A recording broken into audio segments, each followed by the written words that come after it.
Hello, everyone. I'm Krista Moore, and welcome to the Krista Moore Show.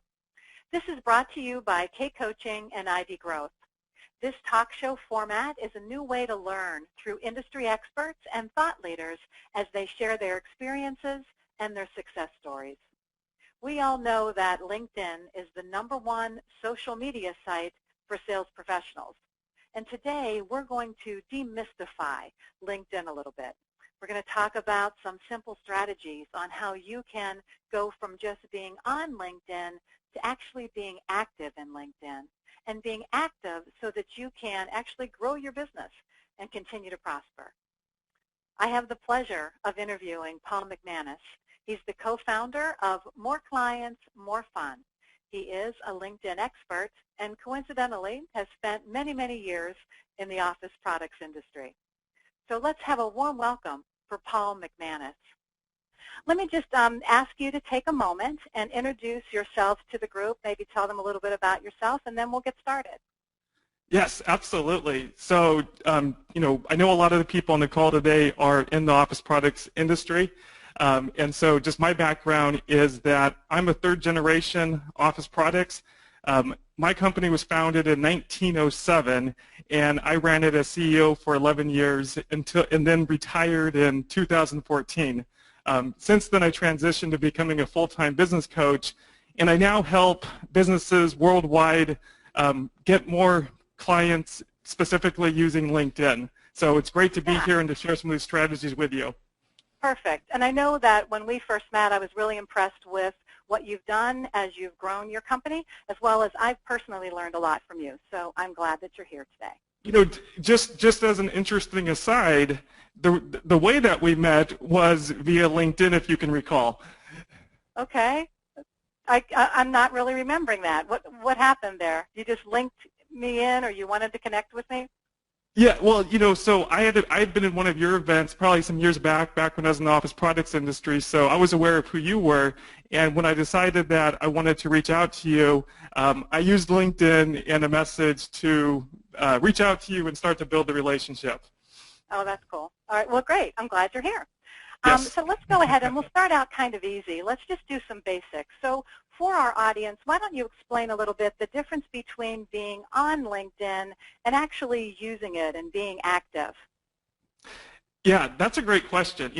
The really cool thing about LinkedIn is that if you're in the B2B marketplace, in other words, if you sell to businesses or corporations, practically everybody has a LinkedIn account. Now, that doesn't mean that they're active on it or that they use it, but it does mean that you can find them. And so essentially, LinkedIn is probably the best database in the world for connecting with your ideal clients. Yeah, and so sometimes I think of it kind of as an electronic Rolodex, so to speak. Yes. But that the profile that individuals set up, of themselves is so important because it's the first thing that people see when they search and try and find you. So tell us a little bit about setting up that profile, maybe 2 or 3 things that we all should be very cognizant of. Yes, and it's absolutely critical because nowadays, whenever we come across somebody new and we want to get to know a little bit more about them, what's the first thing that we all do? We go to our friend, we go to our friend Google, we type the person's name in, and more likely than not, your LinkedIn profile is going to be the first thing that shows up in those search results. So we definitely want to make sure that we're leading with our best foot. So that being said, there's a big difference between the way that most people use LinkedIn, which is as a resume, which is how most people are expected to use it. And there's a big difference between that and how us as sales professionals, as business owners, should be using it to tap into it so we can build relationships with our ideal potential clients. So when I think about the profile, I'm thinking you've got a picture, you have your job description. What are some other components, or what should the picture look like? How should we describe ourselves? Yeah, so you just nailed one of them, is the picture. The picture is so important for many reasons, and the key thing is that people will make a snap judgment about our trustworthiness, our credibility, our likability, all from that picture. And so make sure that, first tip is to make sure that, one, your profile picture is something that you want it to be, that puts your best foot forward. And the second part of that is to make sure that it's visible. There's a difference between people's ability to view your profile picture, whether they're a first-degree connection or they're not. And so when that person does that Google search, you want to make sure that you have that professional-looking picture that anyone can view. Yeah, and I remember a client of mine had gotten a promotion, and he must have went into LinkedIn and changed his status, or actually changed his job description or something, and so it announced publicly that he had a new position. And when I looked at his picture, I was like, oh my gosh, like, he needs to change his picture. So I remember calling him and saying, I hate to tell you this, but I think maybe you need to put another photo up there. And because it had a bad background, his hair was all messy, and he's way more professional and charming and good looking than that picture showed. But I remember he took that to heart, asked his wife, she agreed, Yes. and Yes. then they took some pictures and decided on a new one. And I say that because, you might as well ask someone else their opinion. Yes. And your spouse is a great person to get some honest feedback from, so yes. Yeah, exactly. So something else that I've noticed about that profile, and when I'm searching people or I'm wanting to get connected with someone, the difference between seeing that they're really just out there and active is the amount of connections that they have. So tell me about the connection component of LinkedIn a little bit. Yeah, absolutely. And if it's okay, before we go there, even more important in terms of the profile is, what is the LinkedIn headline? Okay. Most of us, when we're using it as a resume, a place to put our resume, will typically refer to the words such as, sales representative or account manager or business owner, president, whatever that title may be. And that's perfectly fine, if it's simply your resume. But if you're looking to use LinkedIn to attract your ideal clients to you, there's a different way to approach that is much, much, much more effective. And so tell us more about that. What would we say? If I'm a sales professional for a business-to-business supply company, what would I say other than that? Or right. Yes. So there's a very, very simple formula for this. And simply stated, it is, I help X get Y. Now, X is your target market, perhaps the vertical market that you're dedicated to, the geography that you're dedicated to, but it's very specific. You have a very specific audience in mind. And Y is that number one big result that you provide your clients that they're desperate to get. So it's not the process, it's not the 10,000 products that we might sell, it's that number one result that we are very skilled at helping our clients get. I have two examples for you. Okay, great. Okay, so, and this is very specific to the, for example, if a person was essentially selling office furniture, right? So what are a couple examples you could do using this formula? And the first one I have is, I help HR managers, so that's the target market, create office environments that increase employee engagement. Now, that's a fancy way to sell, I sell furniture, right? But you have a very specific target market in mind, and the result is something that that market is interested in. An HR manager is interested in increasing employee engagement.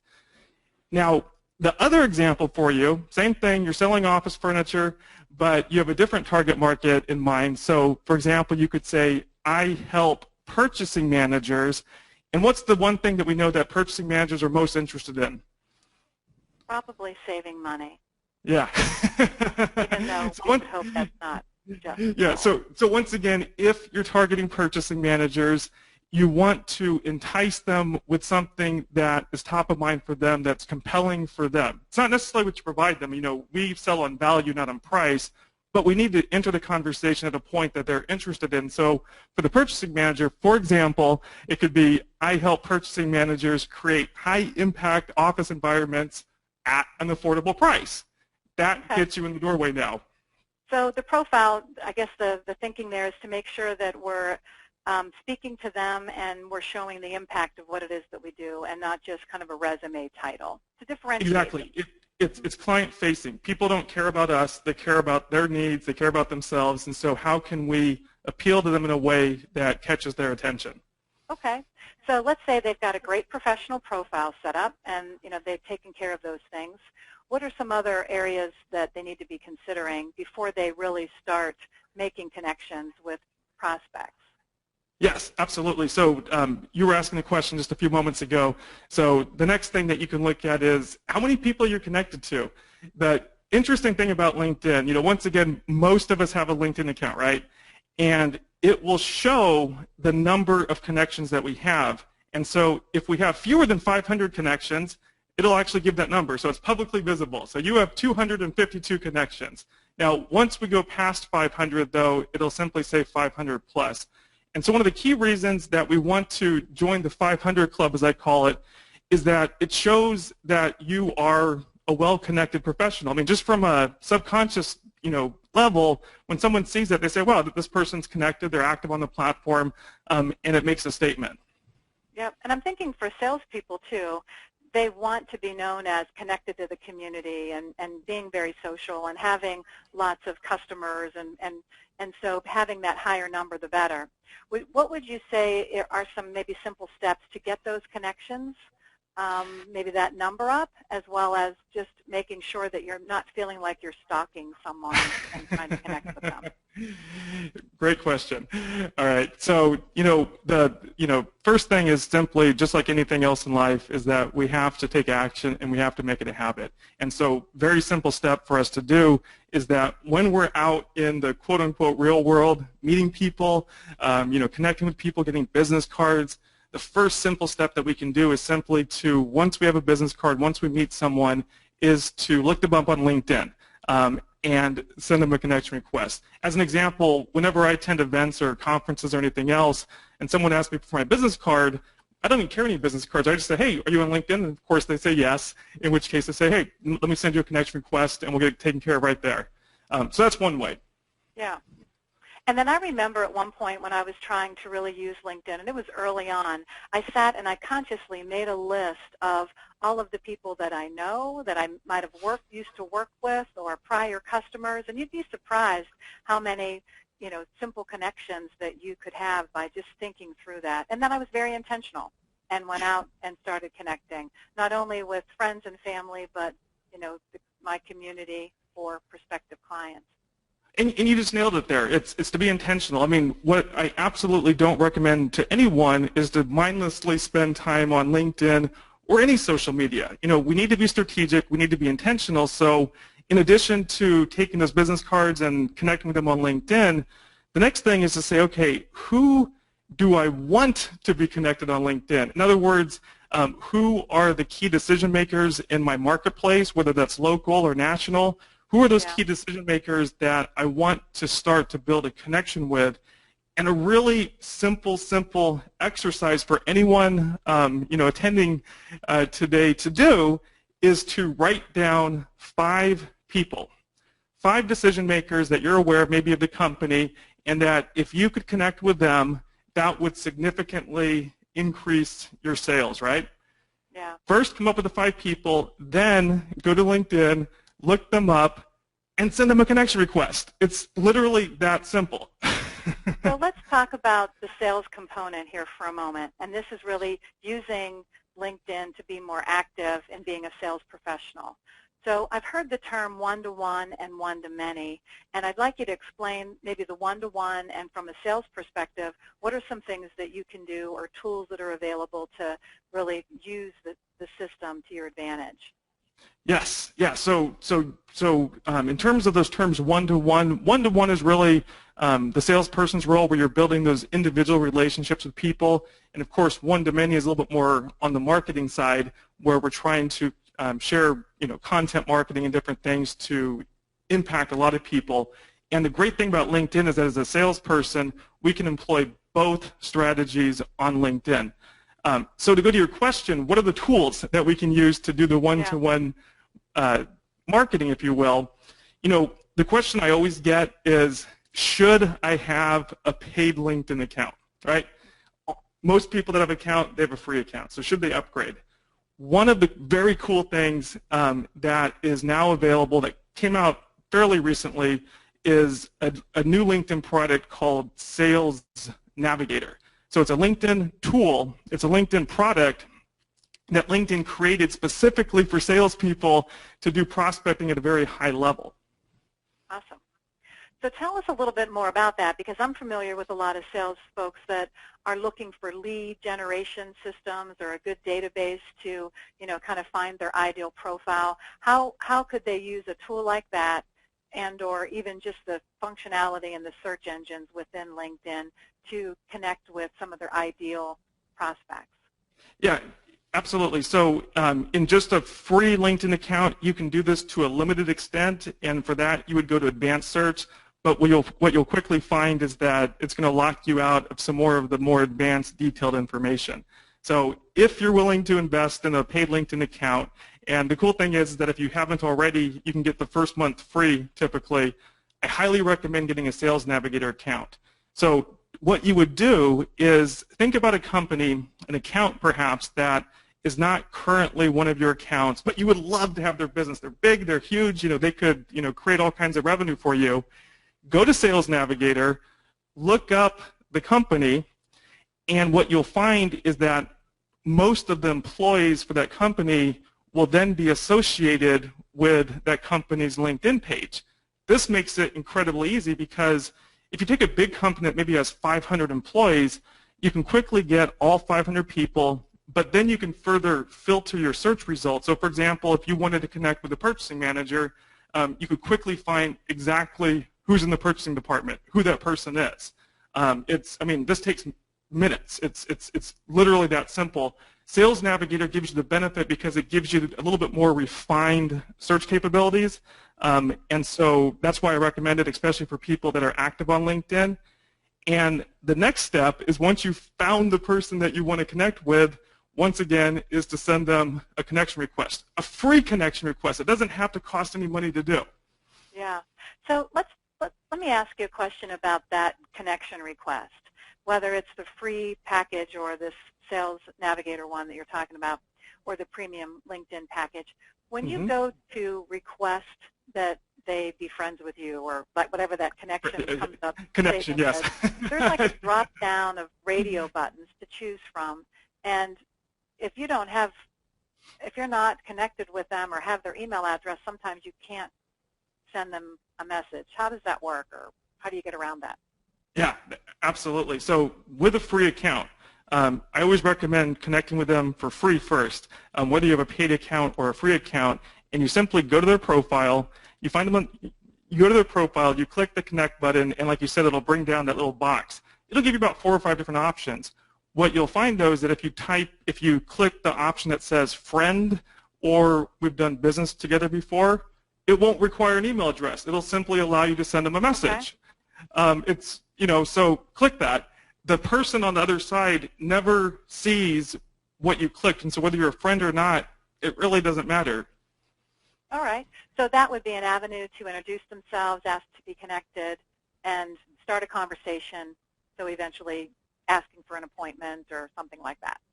This is the first foot in the door, and this is why, especially when it's cold outreach, especially when the other person doesn't know who you are yet, they don't know how wonderful you are and how you can help them solve their problems. This is why we always want to start by creating that optimized LinkedIn profile, so that when they get this message, they're going to be more inclined to say, sure, I'll accept the connection request. Yeah, that sounds good. So that also makes me think about the one-to-many concept. So in my mind, one-to-many is where a salesperson is actually changing their role and putting on more of a marketing hat. We kind of call it smarketing. It's like sales and marketing combined, nice. Where LinkedIn is a perfect tool for that. So tell me about, once they have all these great connections, how can they do one-to-many marketing to help them grow their business? LinkedIn is the ideal tool for a salesperson to do smarketing, as you call it. And the reason is that to the extent that you increase your first-degree connections with relevant prospects, people that would possibly be interested in your services at some point, it's so easy to now market to them one-to-many. So going back for a second and talking about a couple of the key things that we discussed for that profile, it's the picture and it's the headline. And one of the reasons that those two elements are so important is that whenever you're active on LinkedIn, you post a status update, you comment, you like, whatever that might be, the one thing that you become known for, the one thing that's visible to everybody is your picture and your name and your headline. And so that's why you absolutely want to nail those things. So let's fast forward. You've done that, and now you want to share content. Incredibly simple to do. It's simply a matter of going into the home page, which is where you'll see the LinkedIn newsfeed, clicking on, say, a status update, and sharing some bit of information. In terms of information, there's different qualities of information, of course, that you can share. What you'll notice is that a lot of people resort to inspirational quotes. And that's fine. I mean, it's better than nothing, I would say. It keeps you kind of top of mind, if you will. But you're missing a big opportunity to really connect in a marketing way with your potential clients. And so to take that up a notch, if you will, the next easiest way to market or smart it is to find third-party content. So let's say, for example, you're in the office furniture business and you want to sell chairs. What kind of content might you share in that newsfeed? And I would recommend maybe going to your wholesaler or your buying group or someone like that, a manufacturer, and finding an article they have, not about chairs, but about ergonomics. You always want to lead with value. Yeah, so when I'm thinking about content, sometimes that's hard to get a little creative around. If your company doesn't have a blog page that you're pushing that type of content out, you might have to think about, well, what does my audience want and need, and how can I be perceived as the expert? Mm-hmm. So sharing that third-party content is fine because you're sharing it to your audience, and Mm-hmm. hopefully it's giving them a different perception of who you are as a sales professional. Absolutely, yeah. So with third-party content, you're simply curating content, articles, blog posts, videos that other people have made, and you're now curating it and sharing in your newsfeed, becoming known as that expert amongst your first-degree connections. Absolutely. So no need to be reserved about that. Maybe as the message to the audience, just be more strategic in terms of what you're sending out and who's seeing the information. It's kind of like a way to just market yourself and be more top of mind for your prospects.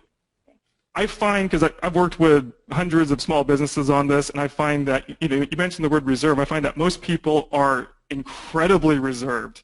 On Facebook, they're willing to share everything under the sun with their friends. On LinkedIn, it's like, I can't because it's a professional audience and I don't know what to share. So, yes, keep it professional, keep it relevant to your professional occupation. We don't need to see pictures of the family and the kids necessarily, but in terms of volume, in terms of frequency, what I recommend to my clients is that they should be sharing content in that LinkedIn newsfeed 3 times a day, 5 days a week. So that's 15 pieces of content flooding the LinkedIn newsfeed, all different, that all of your first-degree connections that you've been working on building with all those high potential prospects and customers and whatnot, they're now becoming warmer to your marketing message. You're becoming very well known to them in terms of your expertise. Yeah, that sounds kind of overwhelming in terms of the amount of time that it might take for what to do. So even if they notch it down a little bit, it's still better than maybe what they do today, right? Are there some tools that you could recommend to help them manage that? Isn't there some like Hootsuite and other products like that to maybe and to your point, if someone's willing to meet us between nothing and my strategy, if they're willing to meet us halfway, I support that. Yeah. Now, how can we make that easy and simple to do, right? So there's a ton of different software applications. So obviously, you don't want to be, logging into LinkedIn manually and doing this 3 times a day. That'd be crazy. The one that I use that I highly recommend, it's a tool called CoSchedule. If you go to coschedule.com, you'll find it. I've used some different ones. This is the one that I've kind of landed on. And the reason specifically that I like it is because I can create what's known as templates. And so I might take a week's worth of content or even a month's worth of content, program it out, and then what I do, which is kind of sneaky, is I simply recycle it. So I don't need to come up with fresh new content every week or every month. I just go through about 20 to 50 pieces of content and I'm constantly recycling it because I know that most people never see the first time. So it takes sharing it 3, 5, 10, 15 times to make sure that the most people have actually seen that content. Yeah, that makes sense. So let's talk a little bit about what not to do. If I'm a sales professional and I want to do one-to-many, I'm not going to post about a special that we have on paper today or a special going on with chairs or something like that. So how could you reverse that? Just very briefly, just give an example of how to turn that around to make it be more valuable to them and Absolutely. not come across as a salesperson. Yeah, no, absolutely. So I'll give you 2 examples with that in mind. So on the LinkedIn platform, we always want to lead with value, which is really the idea behind content marketing. And so it's not the best platform to do a blowout sale or something of that nature. So going back to our chair example, either you want to find an article about the benefits of ergonomics, you want to work with your marketing department to create that article. That's what you share in the news feed. And then the people that see that and are interested and click on it, especially if they come back to your website, if this is on your blog, the really cool thing there is that you're giving them value, but then there might be an advertisement about, hey, we're having a chair sale or a call for an appointment, whatever that may be. I do have another example about how you might do a blowout sale if you want to sell chairs this weekend, though, if we have time. Yeah, go ahead. Okay, so on LinkedIn, that's the approach. Now, if you want to leverage your LinkedIn connections in multiple platforms and you do want to promote a very specific sale outside of LinkedIn, there's a way to simply export all of your contacts, pop them into Facebook, spend a little bit of money on paid advertising, and that way you can get high volume. Everyone's going to see it very, very quickly. Okay, so there is a way to export your contacts out of LinkedIn. Oh, it's remarkable. I mean, you said that, how do we not appear as a stalker? Well, if you want to, us marketers like to stalk people in a friendly way. So if you want to be able to show up in multiple platforms, whether it's, Facebook or LinkedIn, you can take the same connections and literally stalk them on the web with whatever content you want. Okay. So let's talk a little bit about groups. I understand that there's a lot of interest groups and industry groups. And what is your opinion on getting involved in groups, and do they have any benefit? A lot of people, a lot of LinkedIn trainers and experts and whatnot talk about the benefits of group, and they're great in theory. The idea is that you have like-minded professionals, they come together and they share ideas. That's the theory. My experience has been that they don't quite work that well. Typically, you'll attract a lot of people that have similar interests, but nobody spends any time there. And then all the people that are trying to sell to them simply just dump content in there, which no one really sees. There's some marginal value, but that's kind of my basic experience. So what I recommend for people instead is simply to treat your own first-degree connections as your own private group. And so as we're intentional and strategic about adding relevant connections, people into our first-degree network, this is now our group, and now when we share content, however often we might do it in our LinkedIn newsfeed, this is now our own personal private group. Okay. So I really have only one last question for you, and it's more a curiosity question around, should you have a company profile or should you just maintain your personal profile? Yeah, if you're a salesperson, your personal profile is where you interact with people, where you build connections, where you do a lot of your marketing. So that's all that you need. If you're a company or a marketing department, you absolutely can create a company profile. It's very simple to do. It might take 5 minutes. Ultimately, what I've found though is that the company profile is best used for marketing if you're looking to engage in paid advertising. Short of that, it's more likely just a place where maybe a potential employees or someone might connect with you.